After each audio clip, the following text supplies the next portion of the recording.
گزارے کیسے زندگی، آؤ علماء سے پوچھ لیں، آئے جو مشکل پیش کوئی، آؤ علماء سے پوچھ لیں۔ الحمدللہ رب العالمین والصلاة والسلام علی سید الانبیاء والمرسلین، اما بعد فاعوذ باللہ من الشیطان الرجیم، بسم اللہ الرحمن الرحیم۔ الصلاة والسلام علیک یا رسول اللہ، الصلاة والسلام علیک یا حبیب اللہ، الصلاة والسلام علیک یا نبی اللہ وَعَلَىٰ آلِكَ وَأَصْحَابِكَ يَا نُورَ اللہ۔ پیارے اور محترم اسلامی بھائیوں، دارالافتاء اہل سنت کے سلسلے کے ساتھ ایک مرتبہ پھر حاضر ہیں۔ حضور قاعدہ عقیدہ اور خروج بسنئی ان کی وضاحت فرما دیں تو انشاءاللہ مدنی چینل کے ناظرین کو فائدہ ہوگا۔ الحمدللہ رب العالمین والصلاة والسلام علی سید الانبیاء والمرسلین۔ نماز میں 7 فرائض ہیں، وہ چیزیں جن کا نماز کے اندر پائے جانا ضروری ہے اور ایک بھی چیز نہیں پائی گئی تو نماز کی ادائیگی نہیں ہوگی، تو ان کو نماز کے فرائض کہا جاتا ہے، اور نماز کے 7 فرائض ہیں۔ ٹھیک ہے۔ پہلا جو فرض ہے وہ تکبیر تحریمہ ہے۔ ٹھیک ہے۔ دوسرا ہے قیام، صحیح۔ کھڑا ہونا۔ فرض نماز، وتر اور سنت فجر میں بالخصوص یہ قیام فرض ہے۔ ٹھیک ہے۔ اچھا، تیسرا جو فرض ہے وہ ہے قراءت، قرآن پاک کی تلاوت کرنا۔ ٹھیک ہے۔ تو یہ تیسرا فرض ہوا۔ اب اس کے بعد چوتھا فرض ہے رکوع میں جانا، اور پانچواں فرض ہے ہر رکعت میں 2 سجدوں کا کرنا، اور چھٹا فرض ہے قعدہ اخیرہ۔ قعدہ اخیرہ یعنی بیٹھنا اتحیات کے لیے جو بیٹھا جاتا ہے آخری رکعت میں۔ ٹھیک ہے۔ اچھا، 4 رکعت پڑھ رہے ہیں یا 3 رکعت پڑھ رہے ہیں تو دوسری رکعت پر بھی بیٹھا جاتا ہے، اس کو قعدہ اولیٰ کہتے ہیں۔ قعدہ اولیٰ فرض نہیں ہے، واجب ہے۔ یعنی سب سے جو آخری قعدہ ہوگا، سب سے آخری وہ قعدہ کہ جس میں ہم نماز سے سلام پھیر کے فارغ ہوتے ہیں۔ اب وہ چاہے 2 رکعتوں والی نماز میں دوسری رکعت ہو، یا 4 رکعت والی میں چوتھی، یا 3 رکعت والی نماز میں تیسری رکعت ہو، تو اس میں جو بیٹھتے ہیں اس کو قعدہ اخیرہ کہتے ہیں۔ اس سے پہلے جو قعدہ ہوتا ہے وہ فرض نہیں ہے۔ ہاں، اس سے پہلے جو قعدہ جس کو ہم 2 رکعت پہ بیٹھتے ہیں، 3 اور 4 رکعت والی میں 2 رکعت پہ جو بیٹھ کے قعدہ کیا جاتا ہے اس کو قعدہ اولیٰ، پہلی مرتبہ بیٹھنا۔ اتحیات میں بیٹھنا بھی اس کو کہتے ہیں۔ اتحیات میں بیٹھنا بھی جس کو کہا جاتا ہے نارمل، تو پہلی 2 رکعتوں کے بعد بیٹھنا یہ واجب ہوتا ہے، اور 3 اور 4 رکعت والی نماز میں تیسری یا چوتھی رکعت پہ بیٹھنا یہ فرض ہوتا ہے۔ تو یہ 6 فرض ہوئے، اور 7واں فرض ہے خروج بسنعہ۔ خروج مانے تقریباً سب کو ہی معلوم ہوگا، خروج مانے نکلنا، اور بسنعہ با کا مطلب ساتھ، اور سنعہ صاد نون عین، سن کا مطلب ہوتا ہے کوئی کام کرنا۔ تو خروج بسنعہ کا مطلب یہ ہوتا ہے کہ نمازی کا نماز سے نکلنے کے لیے کوئی ایسا کام کرنا کہ جو نماز کے منافی ہو۔ صحیح۔ اب شریعت مطہرہ نے اس کے لیے اس بات کو مقرر فرمایا ہے کہ نمازی نماز میں داخل ہو تکبیر کہہ کر، اور جب نماز سے نکلے تو سلام کے الفاظ کہہ کے نکلے۔ ٹھیک ہے۔ تو نماز سے نکلنا یہ 7واں فرض ہے، کوئی ایسا کام کر کے جس سے نماز کے جو منافی ہو، اٹھ کر چل پڑا تو نماز ختم ہو اس نیت سے کہ میں نماز سے نکل رہا ہوں۔ نیت بھی ضروری ہے، یہ اس ارادے اور نیت سے کہ میں نماز سے نکل رہا ہوں، یہ فرض پورا ہو جائے گا۔ لیکن یہ شریعت کے بتائے ہوئے طریقے کے مطابق یہ فرض ادا اسی وقت ہوگا کہ نکلتے وقت سلام کے الفاظ کہیں۔ ٹھیک ہے، جو ہم سلام پھیرتے ہیں السلام علیکم ورحمۃ اللہ، جو 2 مرتبہ سلام پھیرا جاتا ہے، تو لفظ سلام جو ہے السلام، تو یہ ہے واجب، یہ کہنا واجب ہے، یہ واجب ہے۔ اور ورحمۃ اللہ کا جو اضافہ ہے تو یہ اضافہ یہ سنت ہے۔ وبرکاتہ بھی کہیں گے؟ نہیں، زیادہ نیکیاں نہیں، زیادہ نیکیاں شریعت مطہرہ نے جہاں زیادہ نیکیاں بتائی ہیں، یعنی جس اضافے کی ہمیں گنجائش اور اجازت ہے وہاں تو ہم اضافہ کر سکتے ہیں۔ آپس میں ایک دوسرے کو سلام کرتے وقت اس میں جو الفاظوں کا اضافہ ہوگا تو اس میں تو ثواب بڑھے گا۔ السلام علیکم کہنے سے 10 نیکیاں، اور کسی کو سلام جب کریں گے ورحمۃ اللہ کہیں گے تو مزید نیکیاں 10 بڑھ گئیں، ورحمۃ اللہ کے بعد وبرکاتہ کہنے سے مزید اور نیکیاں بڑھ گئیں۔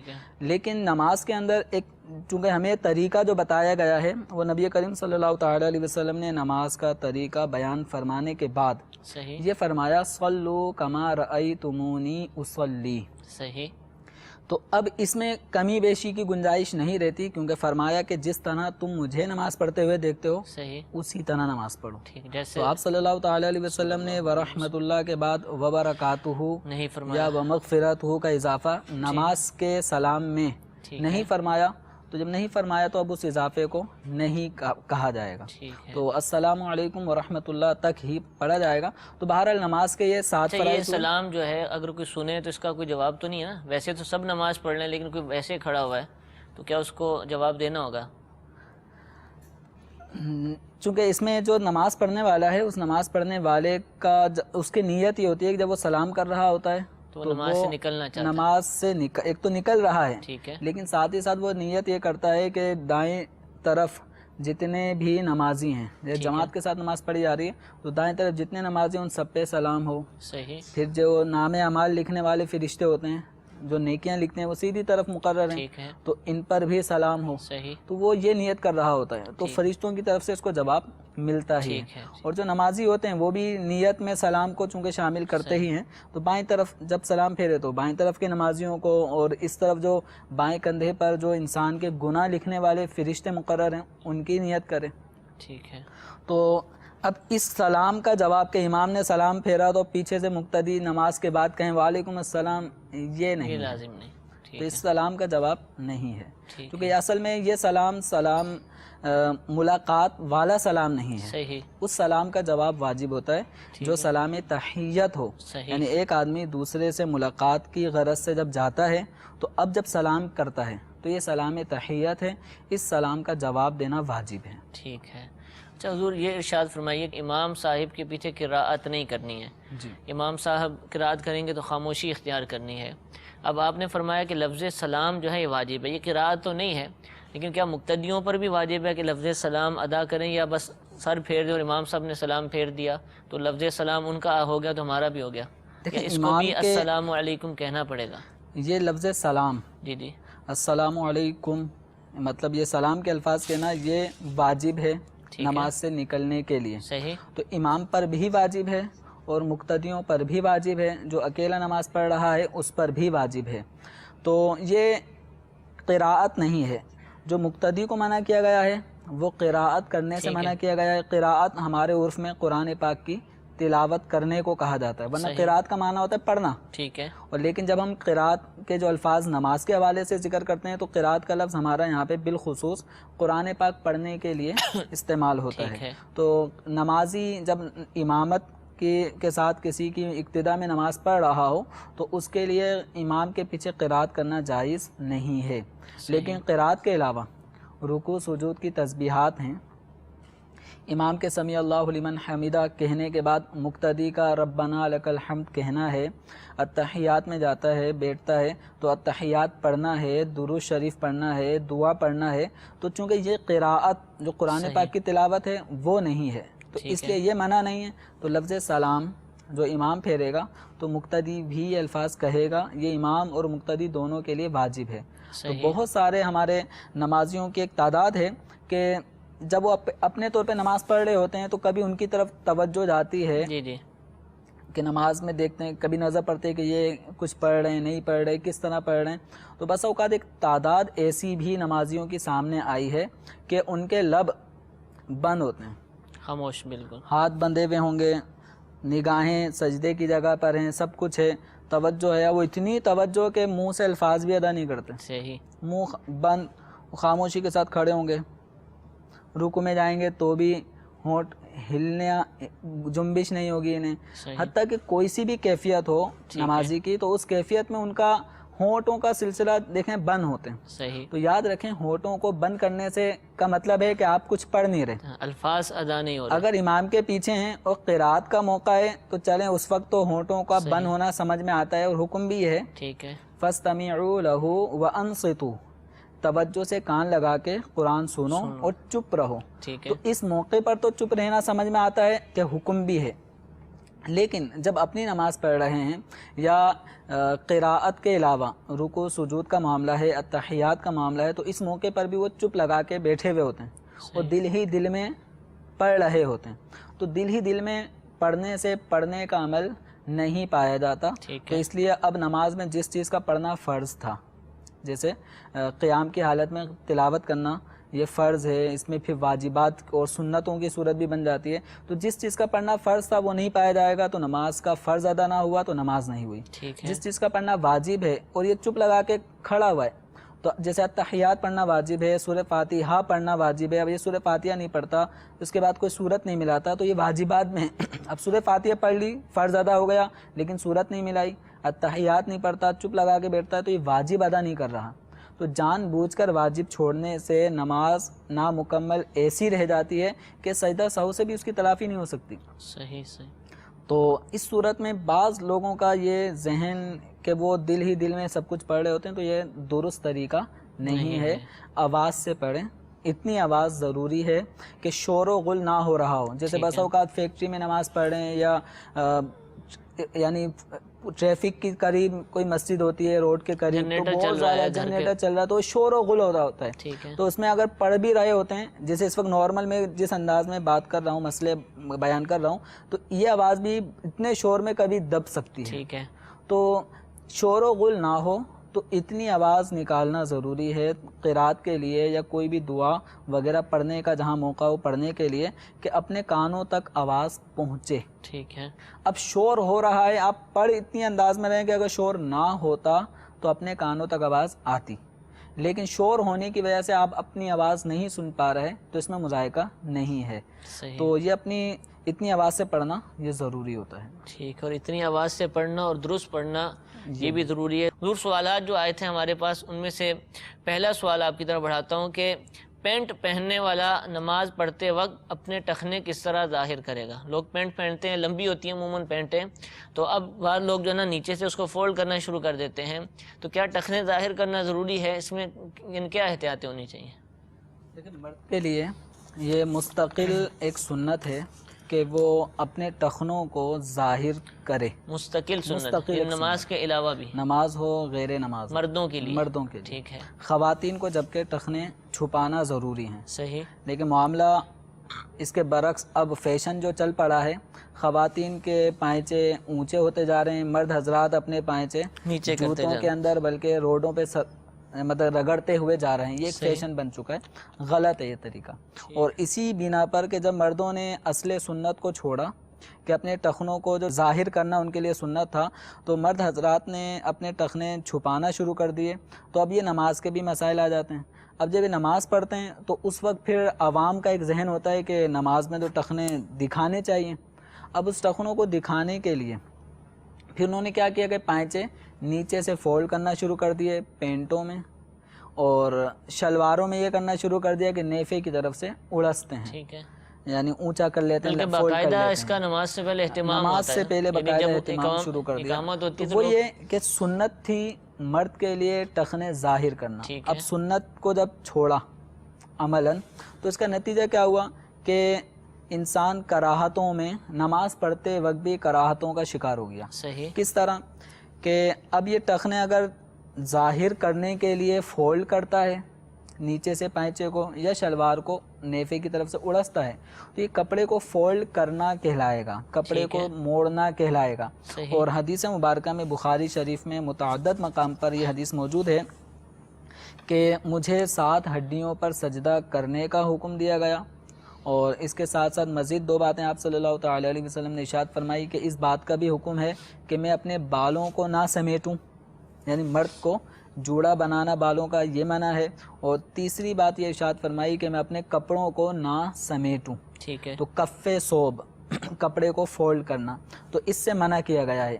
تو یہ نماز ہی سے متعلق آپ صلی اللہ تعالی علیہ وسلم کے یہ افعال بیان ہیں کہ 7 ہڈیوں پہ سجدہ کرنا، بالوں کو نہ سمیٹنا یعنی جوڑا نہ بنانا، اور اسی طرح نماز کے اندر کپڑے کا کف صوب یعنی کپڑے کو کہتے ہیں تو کپڑے کا کف کرنا، موڑنا، لپیٹنا، تو جس کو ہم کپڑا فولڈ کرنا کہتے ہیں، تو اس سے منع کیا گیا ہے. تو اب اگر یہ نمازی جو ٹخنے عام لباس ہی اس کا ایسا ہوتا ہے کہ وہ ٹخنے چھپے ہوئے ہوتے ہیں. صحیح. اب جب وہ نماز پڑھنے کے لیے کھڑا ہوتا ہے تو اس کا ذہن یہ ہوتا ہے کہ ٹخنے تو نماز میں ظاہر کرنے چاہیے. اب وہ کیا کرتا ہے، پینٹ کے نیچے سے پائچے فولڈ کرتا ہے ٹخنے ظاہر کرنے کے لیے، اور شلوار کو اڑستا ہے. تو اب اس کراہت کا شکار ہو جاتا ہے، جس سے نبی کریم صلی اللہ تعالی علیہ وسلم نے منع فرمایا ہے۔ تو کف ثوب نماز میں مکروہ تحریمی عمل ہے، ٹھیک ہے۔ تو اب نمازی جب کپڑا پائچہ فولڈ کرتا ہے تو اس کراہت تحریمی کا شکار ہو جاتا ہے۔ اب دوسری بات یہ ہے کہ اب اس کراہت تحریمی سے بچنے کے لیے اب وہ کیا کرے گا، فولڈ نہیں کرے گا تو وہ ٹخنے چھپے رہ جائیں گے۔ تو ٹخنوں کا نماز کی حالت میں چھپا رہ جانا یہ بھی کراہت سے خالی نہیں ہے، ٹھیک ہے، یہ مکروہ تنزیہی ہے، چھوٹا مکروہ کہہ لیں اس کو۔ ہاں، کراہت دو قسم کی ہیں، کراہت تحریمی اور ایک کراہت تنزیہی۔ تو کراہت تحریمی یہ گناہ ہے، ناجائز ہے، اس سے بندہ گناہگار ہوتا ہے۔ ٹھیک ہے، کراہت تحریمی کے بجائے جو کراہت تنزیہی ہے، کراہت تنزیہی کا ارتکاب کرنے والے کو گناہگار نہیں کہا جائے گا، لیکن کراہت تو ہے، ناپسندیدہ طریقہ تو ہے۔ تو اب جب اصل سنت ایک مرد نے چھوڑی کہ اپنے ٹخنوں کو ظاہر رکھنا اس کے لیے مستقل ایک سنت تھا، تو اس نے اس سنت کو چھوڑا، پائچے لمبے رکھے، تو اب یا تو فولڈ کرے گا، کراہت تحریمی کا شکار ہوگا، فولڈ نہیں کرے گا، نیچے چھوڑ دے گا تو مکروہ تنزیہی کا ارتکاب کرے گا۔ دونوں کراہتوں میں اب یہ مبتلا ہو گیا۔ ٹھیک ہے، اب اس وقت نماز پڑھنی ہے، اس وقت کینچی بھی نہیں ہے، کوئی ایسا بھی اہتمام نہیں ہے کہ نماز سے پہلے یہ اپنے لباس کا ایسا اہتمام کر لے، کاٹے گا بھی نہیں، اگر ہوگی بھی تو کون کاٹے گا۔ تو اب یہ کیا کرے گا، دو کراہتے ہیں، اگر یہ فولڈ کرتا ہے تو مکروہ تحریمی کا مرتکب ہوتا ہے، فولڈ نہیں کرتا ٹخنے چھپاتا ہے تو کراہت تنزیہی کا ارتکاب کرے گا۔ تو جب کوئی شخص دو قسم کی مصیبتوں سے دوچار ہو اور دو میں سے ایک کو اختیار کرنا ہی پڑے گا، تو پھر شریعت کا قاعدہ ایسی صورت میں یہ ہے کہ وہ کم تر درجے کی مصیبت کو اختیار کرے۔ ٹھیک ہے، تو اب اس صورت میں اس کو حکم یہ ہوگا کہ یہ مکروہ تحریمی یعنی فولڈ کرنے کے عمل کو چھوڑے اور ٹخنے کو چھپانا یہ بھی مکروہ ہے، اس کی ہم یہ نہیں کہہ رہے کہ یہ کرے، مکروہ تنزیہی ہے، تحریمی سے بچ کے تنزیہی کی طرف یہی صورت بنے گی، اپنے ٹخنوں کو چھپا رہنے دیں، اور جس قدر یہ اونچا کر سکتا ہے پینٹ کو یا شلوار کو اونچا کر سکتا ہے تو اتنا یہ اونچا کرے، یہ اونچا کرے گا، موڑے گا نہیں، اوپر کی طرف اٹھانا جتنا اوپر ہو سکتی ہے شلوار پینٹ لازم تو ہوگا، اس کو اونچا کرے تاکہ کراہت تنزیہی سے بچنے کی کوئی صورت بن سکے۔ پھر بھی نہیں ٹخنے چھپی جاتے ہیں تو نماز تو ہو جائے گی لیکن کراہت تنزیہی کے ساتھ ہوگی۔ لیکن اب ساری زندگی کا ہم ایسی ہی نمازیں پڑھتے رہیں گے؟ نہیں، بالکل نہیں، کہ چلے کپڑا فولڈ نہیں کر رہا، مکروہ تحریمی سے بچ رہا ہے لیکن ٹخنے چھپا کے نماز پڑھ رہا ہے، تو ساری زندگی فجر، ظہر، عصر، مغرب، عشاء ساری نمازیں، نوافل، صلاۃ التسبیح سب اسی انداز میں پڑھے گا۔ تو اپنی نماز کو ہم اللہ تعالیٰ کی جو عبادت کر رہے ہیں اس انداز میں کریں کہ اللہ تبارک و تعالیٰ کو پسند آئے۔ صحیح، کراہت تنزیہی کا ارتکاب کر کے نماز پڑھیں گے تو یہ گویا ناپسندیدہ طریقہ نماز میں کیا جا رہا ہے۔ تو نماز ایسی پڑھیں کہ جو اللہ کو پسند آئے، تو اس کا طریقہ یہی ہے کہ فرائض، واجبات، تمام سنتیں، مستحبات ان کو ادا کرتے ہوئے نماز پڑھے اور ہر طرح کے مکروہ تحریمی اور مکروہ تنزیہی فعل سے بچے۔ ٹھیک ہے، اب اس کا حل یہی ہے کہ اس سنت پہ عمل کرے کہ ٹخنا مرد مستقل ظاہر کرے، چاہے نماز میں ہو چاہے غیر نماز میں ہو، اپنے ٹخنے کو ظاہر کرے۔ نماز کا وقت تو چند گھنٹے بعد آ جاتا ہے، ہر دفعہ کپڑے تو کوئی نہیں بدلے گا۔ تو اب یہی ہے کہ سنت رسول صلی اللہ تعالی علیہ وسلم کو اپنانے میں جو عظمت ہے اس کو چھوڑنے میں جو کراہت ہے یہ آپ سب کے سامنے ہے۔ ٹھیک ہے، تو سنت پہ عمل کرتے ہوئے ٹخنے مرد حضرات ظاہر کریں گے تو نہ ان کو فولڈ کرنے کی حاجت ہوگی کہ نماز مکروہ تحریمی ہو، اور نہ ان کو ٹخنے چھپانے کی ضرورت پڑے گی کہ نماز مکروہ تنزیہی ہو۔ تو اس لیے اپنے ٹخنے مرد حضرات ظاہر کرنے کے لیے لباس ہی ایسا سلوائیں۔ اگر شلوار لمبی ہو گئی ہے تو درزی حضرات کی دوبارہ خدمات حاصل کی جا سکتی ہیں، پینٹ لمبی آپ نے لے لی ہے تو نیچے سے کٹنگ ہو سکتی ہے، سب کچھ ہوتی ہے، جی لیکن اس کی نہیں کروائیں گے کہ وہ ان کا فیشن میں یا تو ابھی دیکھیں یہی ہے کہ اپنی من پسند انداز میں آپ پینٹ ڈھیلی ڈھالی کو اسکن فٹ کروا دیتے ہیں یا جو چاہیں کروا دیتے ہیں، تو سنت رسول کو بھی ادا کریں اور اپنے ٹخنے ظاہر کریں۔ پینٹ پہننا سنت نہیں ہے، صحیح، ٹھیک ہے، تو کوئی یہ نہ سمجھے کہ پینٹ کے پائچے کاٹ لیں گے تو مطلب پینٹ پہننا سنت نہیں ہے، ٹخنے ظاہر کرنا یہ سنت ہے۔ تو اب اگر کوئی پینٹ پہنتا ہے تو ٹخنے ظاہر کرنے والی سنت تو ادا کر سکتا ہے۔ ٹھیک ہے، اب یہ الگ بات ہے کہ پینٹ پہننا کیسا ہے، ٹھیک ہے، ناجائز نہیں ہے، لیکن پینٹ پہننے کا عمل، پھر اس میں جو لباس میں جسم کی حیت کا ظاہر ہونا، چست لباس، اسکن فٹ پینٹیں پہنی جا رہی ہیں، یہ پینٹیں چھوٹی نیفے کی طرف سے چھوٹی ہوتی جا رہی ہیں، نیچے گویا پینٹ نکلنا چاہ رہی ہے جسم سے، بہت یعنی بیہودہ تو بیہودہ انداز میں پینٹ پہننے کا عمل جو نماز کے اندر بالخصوص ایسی حیت پیدا کر دیتا ہے کہ دیکھنا ناجائز ہوتا ہے اس مقام کو جو حصہ پینٹ پہننے والے کا نظر آ رہا ہوتا ہے۔ اب تو یہ فیشن بن چکا ہے، باقاعدہ پینٹیں ملتی اس انداز کی ہیں کہ جو بےہودگی کی طرف لے جاتی ہیں۔ اللہ تعالیٰ ہمارے لباس کو بھی سنت کے مطابق فرما دے۔ اور وقت بہت کم ہے، سوالات زیادہ ہیں، کالیں بھی موجود ہیں۔ امام صاحب نماز پڑھاتے وقت کس طرح نیت کریں؟ امام کیا نیت کرے گا؟ دیکھیں امام کے لیے ہم تو کہتے ہیں پیچھے اس امام کے، لیکن امام صاحب کیا کہیں گے؟ آگے ان مقتدیوں کے۔ اچھا، اصل میں دیکھیں مقتدی جو ہے نا، مقتدی چونکہ اپنی نماز کو امام کی نماز کے ساتھ جوڑ رہا ہے، صحیح، ٹھیک ہے، اقتدا کرنے کا مطلب اپنی نماز کو امام کی نماز کے ساتھ وہ متصل کر رہا ہے، جوڑ رہا ہے، تو اس کے دل میں جہاں اس بات کی نیت کہ میں فرض ادا کر رہا ہوں، 4 رکعت ظہر کے فرض ادا کر رہا ہوں، تو جہاں ظہر کے فرض ادا کرنے کی نیت ضروری ہے، وہیں اس کا اپنی نماز کو امام کی نماز سے جوڑنے کی نیت کہ میں اپنی نماز امام کے پیچھے ادا کروں گا، اقتدا کروں گا، تو جس کو نارملی ہماری زبان میں اردو میں یہ کہا جاتا ہے کہ پیچھے اس امام کے، تو یہ مقتدی کے لیے تو ضروری ہے۔ اگر مقتدی نے پیچھے اس امام کے، یعنی پیچھے اس امام کا مطلب یہ ہے کہ میں اپنی نماز کو امام کی نماز کے ساتھ متصل کر رہا ہوں، جو انداز امام رکوع سجود کرے گا میں اس کے پیچھے پیچھے چلوں گا، یہ مقتدی کے لیے تو ضروری ہے۔ اگر مقتدی نے یہ نیت نہیں کی، صرف 4 رکعت فرض ظہر اس کی نیت کر کے نماز شروع کر دی اور امام کے پیچھے پڑھنے کی نیت نہیں ہوگی، تو اس کی اپنے نئے سرے سے الگ تو نماز ہوگی، امام کے پیچھے نہیں شروع ہوگی۔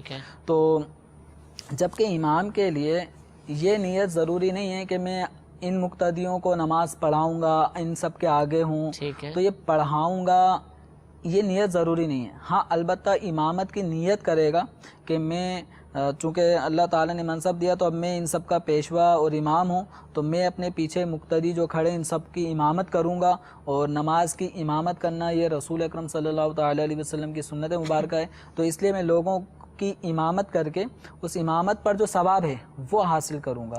تو اس طرح کی نیت کر کے اگر امام نماز پڑھائے گا تو نماز کا بھی ثواب ملے گا، ساتھ ہی ساتھ امامت کی جو نیت کی تھی اس کا بھی ثواب ملے گا۔ اور اگر امام نے آگے ان مقتدیوں کو، ان سب کو نماز پڑھاؤں گا یہ نیت نہیں ہے، بس ڈائریکٹ اس نے جو بھی فرض پڑھنے تھے اللہ اکبر کے نماز شروع کر دی، تو پیچھے والے مقتدیوں کی نماز پہ کوئی اثر نہیں پڑے گا، کیونکہ امام کے لیے امامت کی نیت ضروری نہیں ہے، مقتدیوں کے لیے اقتداء کی نیت ضروری ہے۔ ٹھیک ہے سر، امام مقتدی کی بات چلی، اب مسجد میں لوگ جماعت کے ساتھ پڑھتے ہیں، کبھی کبھار سفر میں اسپیشل جماعت کروانی پڑتی ہے، لیکن بعض دفعہ دیکھا ہے بعض جگہ پر مثال کے طور پہ میں نماز پڑھ رہا ہوں اکیلا، اب کوئی شخص آیا اس کو جماعت حاصل کرنی ہے، وہ مجھے ہاتھ لگائے گا اور پیچھے کھڑا ہو جائے گا اور نماز شروع کر دے گا، تو اب میں کون سی نماز پڑھ رہا ہوں، کیا کر رہا ہوں، کس رکعت میں ہوں؟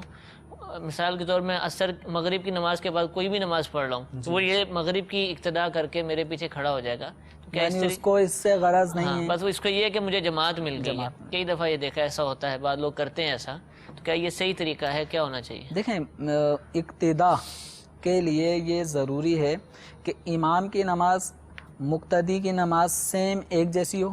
سیم ایک جیسی سے کیا مراد ہے؟ فرض امام ادا کر رہا ہے، جیسے مغرب کے فرض ادا کر رہا ہے تو مقتدی بھی مغرب کے فرض ادا کر رہا ہو۔ اچھا مغرب تو پڑھ رہے ہیں لیکن امام پڑھ رہا ہے آج کی، اور مقتدی پڑھ رہا ہے پچھلی قضاء عمری، تو یہ سیم نمازیں نہیں ہیں، نام ایک ہی ہے مغرب لیکن یہ ادا پڑھ رہا ہے وہ ایک ہی نماز ہونی چاہیے، ایک ہی نماز ہو، یا امام کی نماز اعلیٰ درجے کی ہو اس کے مقابلے میں مقتدی کی نماز کم درجے کی ہو۔ مثال کے طور پہ امام پڑھ رہا ہے فرض اور مقتدی فرض ادا کر چکا ہے، جیسے بسا اوقات ایسا ہوتا ہے کہ میں فرض ادا کر چکا ہوں ظہر کے، لیکن کہیں میں نے دیکھا کہ کوئی نیک بندہ امامت کر رہا ہے ظہر کی، تو اب میں ظہر کی، عشاء کی، یعنی اس میں مخصوص نمازیں ہیں، ظہر کی، عشاء کی، ان نمازوں میں اقتدا کر سکتا ہوں، چونکہ فرض اگر میں نے ادا کر لیے تھے ظہر یا عشاء کے، تو اب امامت ہو رہی ہے تو اب میں اس میں شامل ہو جاتا ہوں، تو اب یہ میری جو نماز ہے وہ نفل کہلائے گی۔ ٹھیک ہے، تو میں نفل کی نیت سے شامل ہوں گے، نفل کی نیت سے شامل ہوں، تو نفل کی نیت چونکہ نفل فرض کے مقابلے میں کم درجے والی عبادت ہے، تو اس لیے نفل پڑھنے والا تو شامل ہو جائے گا۔ اب جو آپ کا سوال ہے کہ کوئی بھی شخص نماز پڑھ رہا ہوتا ہے، پیچھے سے آنے والا بس مطلب یہ انڈیکیٹ کرتا ہے کہ بھائی میں آ گیا ہوں، اب وہ سنت پڑھ رہا ہے، مقتدی کو اس سے کوئی غرض نہیں ہے کہ یہ کیا پڑھ رہا ہے، وہ پیچھے فرض کی نیت کر لیتا ہے۔ اگر اس کی فرض نماز ہو اور جس کو اس نے امام بنا دیا تو اس امام کی سنت تھی یا وہ نفل پڑھ رہا تھا یا وہ قضائے عمری، بس اوقات ایسا بھی ہوتا ہے کہ کوئی اپنی قضائے عمری کر رہا ہے اور پیچھے سے کوئی آیا جس کو ابھی کی نماز پڑھنی ہے، وہ شروع ہو گیا، تو اس امام کی نماز قضا، اس کی ادا، اور دونوں نمازوں میں جو مقتدی کی نماز ہے وہ اعلیٰ ہے کیونکہ وہ آج کی پڑھ رہا ہے، قضا ادا کے مقابلے میں اس کا درجہ کچھ لیول کم ہو جاتا ہے، صفاتیں چینج ہو جاتی ہیں، تو اس اعتبار سے ادا نماز پڑھنے والا قضا والے کے پیچھے نہیں پڑھ سکتا۔ تو کسی بھی شخص کو ایسے ہاتھ لگائے اور پیچھے نماز شروع کر دیں تو یہ طریقہ غلط ہے، بس اوقات نماز بھی نہیں ہوگی، کیونکہ اگر اگلے شخص کی نماز نفل ہے یا سنت ہے اور آپ کی فرض ہے اور آپ یوں اقتدا کر لیتے ہیں نفل یا سنت پڑھنے والے کی، تو آپ کی نماز نہیں ہوگی۔ تو اس لیے کسی کو بھی یوں امام بنایا جائے، پہلے اس سے پوچھ لیا جائے نارملی۔ اور دوسرا یہ کہ امامت کی شرائط بھی تو امامت کی شرائط بھی ہیں، وہ جو بھی ہے جس کو بھی ہے، داڑھی ہے نہیں ہے، ہم نے جماعت حاصل کرنی، جماعت کا جذبہ کہیں گے، اس کو کیا کہیں گے؟ جذبہ اپنی جگہ مرحبا، لیکن جو پانچوں وقت کی جو با جماعت نماز جو ہو رہی ہوتی ہیں جماعت مستحبہ کے ساتھ جس کو واجب کا درجہ قرار دیا گیا ہے، اس میں یہ جذبہ ظاہر کریں اور اس کا ثواب زیادہ ہے بمقابلہ اس طرح جماعت ثانیہ کا۔ لیکن یہی ہے کہ جو نماز امام پڑھ رہا ہے سیم وہی نماز آپ کی ہے تو اقتدا درست ہے۔ اگر آپ کی نماز کم درجے کی ہے اور امام کی اعلیٰ درجے کی ہے تو نماز کی اقتدا درست ہے، اور اگر مقتدی کی نماز اعلیٰ درجے اور امام کی نماز اس سے ادنا درجے کی ہے تو پھر اقتدا درست نہیں ہوگی۔ ٹھیک ہے، جزاک اللہ۔ کچھ کالز بھی اپنے سلسلے میں شامل کرتے ہیں، جی ہمیں کال سنائیے۔ مفتی صاحب کی بارگاہ میں عرض یہ ہے کہ بعض کے پیشانی اور ناک کی بناوٹ قدرتی طور پر ایسی ہوتی ہے کہ وہ کوشش بھی اگر کریں تو ناک کی ہڈی نہیں صرف ناک کی نوک لگتی ہے، تو اس صورت میں نماز کا کیا حکم ہوگا؟ جی انشاءاللہ عرض کرتے ہیں، ایک اور کال سنائیے۔ عرض ہے کہ 4 رکعت فرض میں تیسری اور چوتھی رکعت میں اگر سورت ملانا چاہے تو اول 2 رکعتوں میں جو صورتیں پڑھی ہیں ان کے بعد والی ہی پڑھنی چاہیے یا ان کے قبل والی پڑھنے میں بھی کوئی کراہت نہیں؟ جزاکم اللہ خیر۔ جی حضور، سجدے کا جو بنیادی فرض ہے وہ پیشانی کا لگنا ہے، پیشانی لگانی ہے، اور اسی طریقے سے ناک کا جو مسئلہ ہے اس میں ناک کی نرم حصہ نہیں بلکہ ناک کی سخت ہڈی جو ہے اس کو لگنا چاہیے۔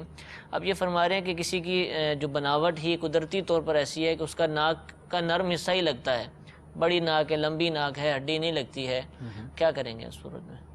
پیشانی کا پیشانی کا جمنا زمین پر، زمین یا زمین پہ جو کارپیٹ جو اس طرح کی چیز بچھی ہوئی ہے، زمین یا اس پہ بچھی ہوئی کسی چیز پہ پیشانی کا جمنا یہ ضروری ہے۔ جمنے کا مطلب یہی کہ آپ اپنے جسم کو لوز چھوڑ دیں۔ اب مزید بعض چیزیں ایسی ہوتی ہیں جس کو دبانا پڑے گا تو دبے گا، کارپیٹ ہے، کارپیٹ بس اوقات ایسے ہوتے ہیں فوم والے، تو پیشانی کا جمنا کہ زمین کی سختی محسوس ہو یہ ضروری ہے۔ ناک کی جو سخت ہڈی ہے اس کا زمین پر لگانا یہ واجب ہے۔ ناک کی نوک لگانے سے یعنی ہلکی سی ٹچ ہو رہی ہے کہ اگر یہ دبائے گا تو دبے گی، ٹھیک ہے، تو دباتا ٹیڑھی ہو جاتی ہے، ہاں، تو اب یہ دباتا نہیں ہے، صرف ناک کی نوک کو ٹچ کیا ہوا ہے تو اس سے واجب ادا نہیں ہوگا۔ اب یہ جو سوال کیا کہ کسی کی ناک کی بناوٹ ایسی ہے کہ ناک کی نوک زمین پہ لگتی ہے ہڈی نہیں لگتی، تو دیکھیں یہ واجب یہ ہے کہ ناک کی ہڈی بھی زمین پہ لگے اور سختی محسوس ہو، تو یہ ہو سکتا ہے اگر ناک کی نوک وہ زمین پہ لگاتا ہے تو ناک کا جو ابتدائی حصہ ہے ناک کی نوک کا وہ نرم ہڈی پر مشتمل ہے، لیکن اس کے بعد والی ہڈی سخت ہوتی ہے، تو اگر کوئی ناک کی نوک بھی لگاتا ہے جبکہ پیشانی بھی لگی پیشانی لگی ہے، ناک کی نوک لگاتا ہے اور نوک کے ساتھ ساتھ وہ تھوڑا اس کو پریس کرتا ہے، دباتا ہے، تو اب مزید ناک کا وہ حصہ دباؤ کا شکار ہوتا ہے کہ جو سخت ہڈی پر مشتمل ہے، تو ناک کی جو سخت ہڈی ہے وہ زمین پہ گویا اس طرح دباؤ محسوس جب ہو رہا ہے ہڈی پہ، جس قدر دبا سکتا ہے تو اتنا اس کو دبانا ہوگا، ٹھیک ہے۔ اب صرف نوک ٹچ کرنے سے لگانے سے بغیر دبائے صرف لگاتا ہے تو یہ واجب ادا نہیں ہوگا، تو اس کو چاہیے کہ تھوڑا سا سر کو زمین پہ آنے دے اور ناک کو جس قدر ممکن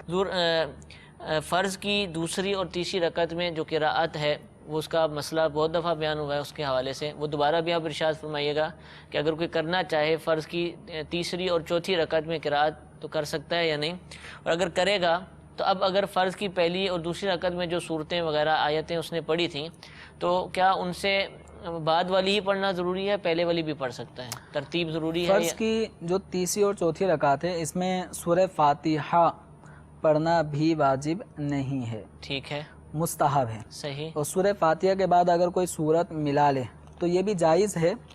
تو اب اگر کوئی سورت فاتحہ کے بعد کوئی سورت ملانا چاہتا ہے تیسری اور چوتھی رکعت میں، تو چونکہ فرض نماز جو ہوتی ہے اس کی پہلی 2 رکعتیں ہوں یا تیسری اور چوتھی رکعتیں ہوں، یہ پوری ایک ہی نماز ہے، ٹھیک ہے، یعنی 3 رکعت فرض مغرب کے یا 4 رکعت فرض ظہر، عصر اور عشاء کے، یہ پوری ایک نماز ہوتی ہے۔ ٹھیک ہے، جب ایک نماز ہے تو اس کے اندر اس کی رکعتوں میں سورتوں کی ترتیب کا خیال رکھنا ضروری ہوگا۔ صحیح صحیح۔ تو اگر کوئی تیسری اور چوتھی رکعت میں سورت ملاتا ہے جائز ہے، کر جائز سکتا ہے۔ مستحب کہیں گے؟ مستحب کا بھی بعض فقہا کا قول ہے، تو یہ ملا سکتا ہے، لیکن پہلی دوسری رکعتوں میں جو سورت پڑھی ہے الگ ترتیب، تو انہی ترتیب کو مد نظر رکھتے ہوئے تیسری اور چوتھی میں بھی الگ ترتیب وہ قرات کرے گا سورتوں میں۔ ٹھیک ہے۔ سوال جو ہمیں موصول ہوا تھا کہ بعض اوقات امام صاحب رکوع میں جانے سے پہلے اللہ اکبر کہتے ہیں، بلکہ ہر دفعہ ہی کہتے ہیں، یعنی اللہ اکبر کہتے ہیں اور اس کے بعد آرام سے رکوع کرتے ہیں، یعنی ان کی جو جسمانی ہے یہ تو بڑے آہستہ آہستہ یہ کام بعض اوقات ہوتا ہے، اللہ اکبر تو کہہ دیتے ہیں لیکن آہستہ آہستہ آہستہ رکوع میں جاتے ہیں۔ اب مقتدی جو ہیں انہوں نے اللہ اکبر ہی سننا ہے، وہ سنتے ہی جو ہے نا فوراً رکوع میں چلے جاتے ہیں، تو امام سے پہلے رکوع ہو جاتا ہے۔ تو یہ ایسا کرنا کیسا، کیا کرنا، اور امام صاحب کو کیا کرنا چاہیے، یہ بھی ارشاد فرما دیں۔ اقتداء کا مطلب ہے پیچھے پیچھے چلنا۔ اگر کوئی بندہ آگے نکل جاتا ہے تو اس کو کیا کیا جاتا ہے، پیچھے پیچھے رہو۔ تو اقتداء کا مطلب ہے پیچھے چلنا۔ اب امام صاحب ابھی رکوع میں داخل نہیں ہوئے تو پیچھے سے مقتدی جو ہے وہ پہلے رکوع میں چلا گیا، تو یہ پیچھے کہاں رہا، یہ تو آگے آگے نکل رہا ہے۔ ٹھیک ہے، تو امام سے پہلے رکوع کر لینا، امام سے پہلے سجدہ کر لینا، رکوع سجود سے پہلے ہی سر اٹھا لینا امام سے پہلے یہ مقتدی کا یہ عمل ناجائز ہے۔ صحیح۔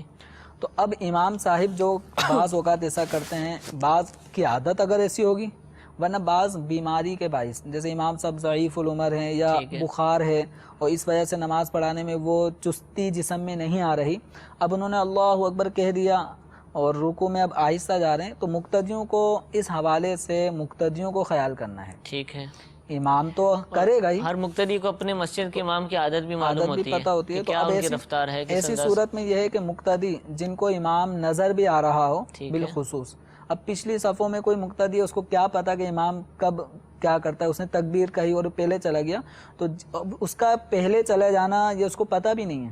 صحیح صحیح۔ اور یہ بھی نہیں پتا کہ امام صاحب آہستہ جاتے ہیں، یہ بھی نہیں پتا، تو اس کو تو ہم نہیں کہیں گے یہ گناہ گار ہو رہا ہے، لیکن بعض اوقات نمازیوں کو امام صاحب نظر آ رہے ہوتے ہیں، بالخصوص پہلی صف والوں کو، یا جو امام کے بالکل پیچھے ہیں تو دوسری تیسری صف والوں کو بھی کسی حد تک امام نظر آ سکتا ہے۔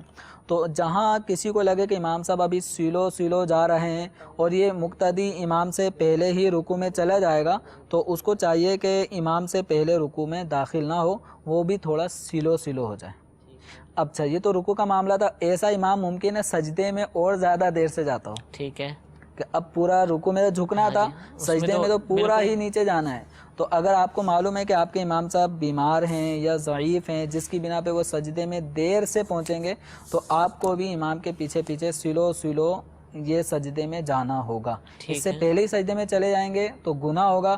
اب یہ کہیں کہ امام صاحب کیوں نہیں جا رہے، ہمیں گناہ گار بنا رہے ہیں، تو امام صاحب گناہ گار آپ کو نہیں بنا رہے، آپ خود بن رہے ہیں۔ ٹھیک ہے، ٹھیک۔